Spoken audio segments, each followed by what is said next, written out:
We now have two candidates running for mayor of Boston, and no, neither is current Mayor Marty Walsh, who still hasn't said whether or not he'll be going for a third term, even though he told me on the radio he's already made his decision. But this morning we added to the list Boston City Councilor Andrea Campbell, who's calling for, quote, action, not just rhetoric, in addressing the city's history of racism. The councilor joins me now. Councilor, congratulations and thanks for being here. Thank you, Jim. It's great to be on with you. Why are you doing this? I think it's a profound moment in time in our country where we're talking about racism, systemic inequities. So I see this as an opportunity for the city of Boston to address its own painful history of racism, but also to do the hard and necessary work of dismantling systems that continue to perpetuate inequities in the city of Boston so that everyone has the same opportunities I had growing up here. You know, when you mentioned the history of racism here, I'm sure you saw the GBH poll that came out the other day, and not surprisingly, the incumbent mayor is in pretty good shape as compared to you and Councilor Wu. But what I thought was interesting is his lead got larger amongst African-American voters than it was amongst all voters. What are you seeing that they're not? Well, I will say, he's obviously the mayor, so I hope he's popular with folks across the city of Boston. I'm looking to bring different type of leadership. Obviously folks don't know me that well outside of my district, so I'm looking forward to getting outside of my district, sharing my story, which I think relates to so many, and doing the hard work of earning their support over the next several months. You know, Councilor, we talked earlier in the show tonight about the grand jury decision in Louisville.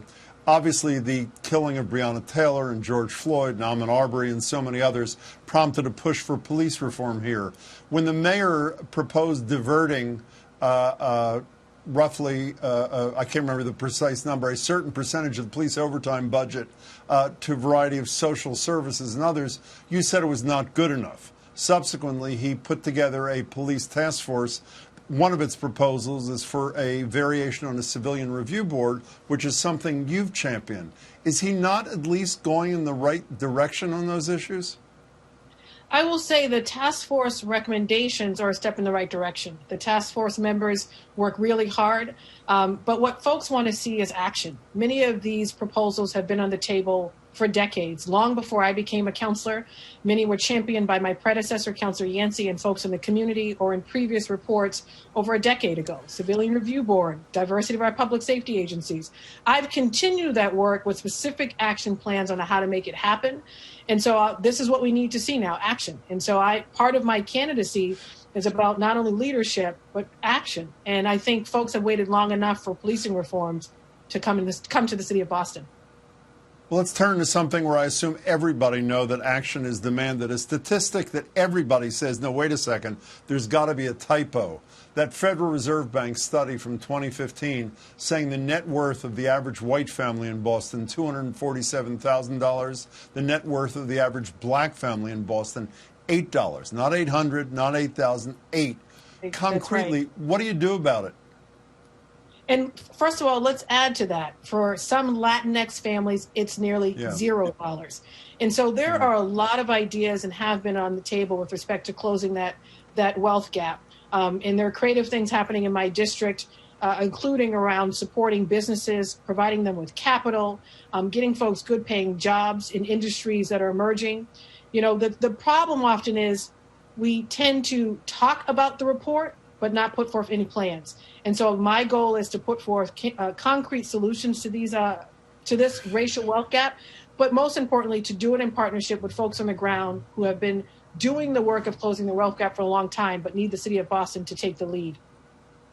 Your fellow Bostonians think that Marty Walsh is doing a very fine job. 85% gave him very high grades on handling of their number one issue, coronavirus. Are you among those people? I have worked intentionally with the mayor. The mayor has worked intentionally with the council and vice versa to address the pandemic, which is new for all of us. I will tell you, I think what is lost is that the pandemic is disproportionately hitting communities of color, including my district, which is predominantly a district of color. That's the part I continue to bring to the conversation. But I also think the action piece is we need more intentionality with respect to testing and so much more with respect to this population. And that's the part I want to champion. when I'm not only talking to folks across the city of Boston with respect to my candidacy, but making sure folks don't forget that certain parts of the city are continuing to deal with this pandemic in a much different way than other residents of the city of Boston. Will part of your message be that a majority minority city needs a person of color as their leader? I think representation matters. I will tell you, my phone, I've received a lot of messages today of people who are incredibly proud that I, a Black woman from the city of Boston, a BPS kid, decided to jump into this race. It's going to be hard, right? I'm going to put in the work and I'm going to work hard. But my goal is to bring folks together across every neighborhood in the city of Boston to say, all of us, I think, care about these inequities. We all want to do away with them. And the only way we do that is to do it in partnership and as a community. And that's my goal in this campaign, is to work across neighborhood lines and across perceived differences.